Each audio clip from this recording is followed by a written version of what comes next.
Okay, so we just voted in the EU referendum. Yes, very quiet polling station because we're very late voting. Very quiet. The woman in there, I didn't tell you this.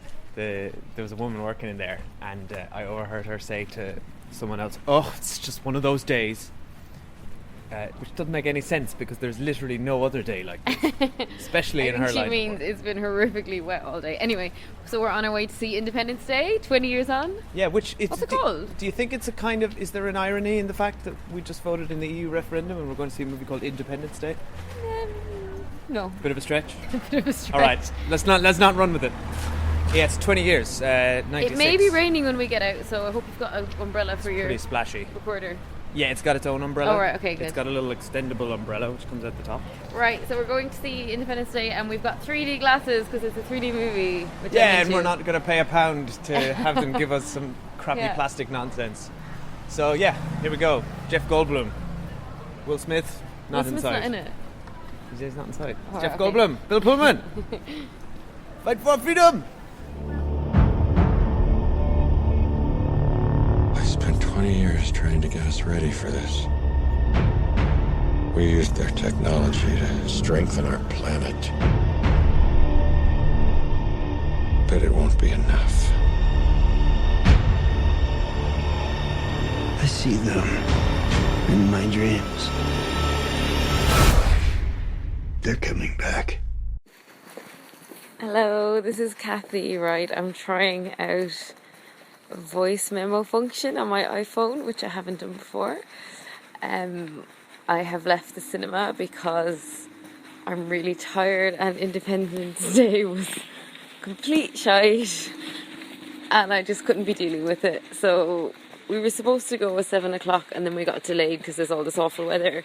So we went to the 8:30 showing, which didn't start till 9, and by 10 o'clock I was like, I'm done, I'm out of here. It's so boring and it has like 100 characters, so there's no main character and there's no lull at the start of the movie where you set up the status quo, you get to know everyone and then you get into the attack. It's like straight into an attack, which is really weird and really technical and loads of CG and no humour or fun or anything, and I'm really disappointed because I love Independence Day, the original. Like, I can't really remember it now, but I remember loving it and I've seen it a few times. And I think obviously Will Smith really carries a movie anyway, but there was a lot of heart to that movie and this one is just really dull. And I love Liam Hemsworth as well, but I mean, he's not given anything to do. And Jeff Goldblum's not even trying to act. And it's such a shame because I was so excited and really wanted to see it so much that we bought 2 different lots of cinema tickets tonight to go and see it, which is a bit embarrassing. And yeah, I just thought I could do with an extra hour's sleep instead of staying for that, so I've abandoned Dave, who seemed to be enjoying it. But it was really dead. There was nobody in the cinema and nobody laughed at any of the jokes. Yeah, such a misfire, so I'm really disappointed. But anyway, bye. Okay, so it's Dave here. I'm by myself because Cathy left halfway through the movie. She just could not hack the complete assault of nonsense that Independence Day Resurgence was. So this is kind of awkward, really, because I'm walking down the street by myself, talking into a giant woolly microphone, which is, I guess, to anyone who I might pass, might look a bit strange. But hey ho, let's try and review the movie by myself. So, well, firstly, I will say that Cathy made the absolute right move, and I have deep regrets about staying for the second half of the movie, because it was even worse than the first half. Big pile of turgid nonsense, really. The screenplay I saw at the end there was written by 5 people, and it shows, because it was some of the most hilariously bad dialogue I've ever heard, to the point of where, I mean, occasionally it was enjoyably bad, I certainly laughed at the ludicrousness of what a lot of what they were saying, and I think that was the case from the original in '96. But somehow that had sort of a charm to it. There was a cheesy charm to that one, whereas this one was just I think Cathy put it well when she turned to me and just described it as lifeless. It was just very flat. I think the pacing was just they tried to condense so much plot into so little time, essentially.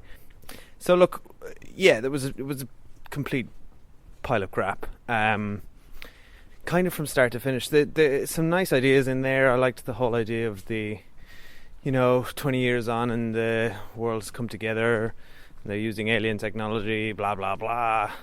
A couple of nice ideas about a third alien species, I guess. Spoiler alert. But overall, Jeff Goldblum's kind of fun, I guess, but he was just phoning it in a bit. Nice to see Bill Pullman again, but just, God, it was just painful. The comedy was particularly bad. This is an example of the kind of comedy in it is Chris Hemsworth or fucking other Hemsworth turning to Jeff Goldblum saying, "Did you piss your pants?" And he goes, yeah. And Hemsworth says, "Me too." And I guess that was, pause for laughter. Brent Spiner got a lot more action than he did in the first movie. Famous for playing Data in Star Trek The Next Generation, which was, good for him. Because, cats. But, yeah, he actually had one of the most interesting subplots in which he had a same-sex relationship, which is a surprising amount of depth for a movie which had very, very, very little of any substance. It's kind of an onslaught. The action scenes were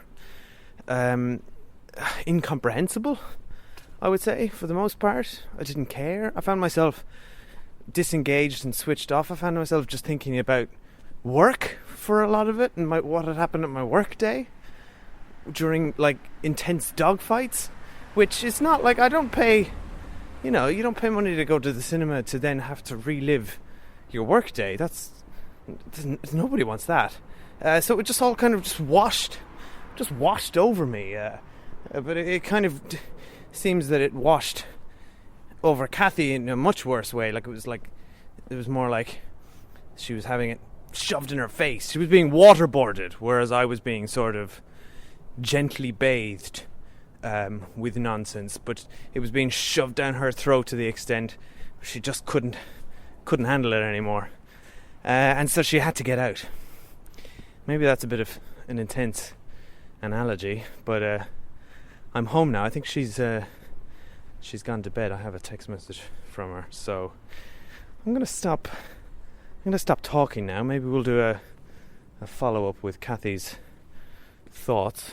So yeah, overall, don't bother. Bye now.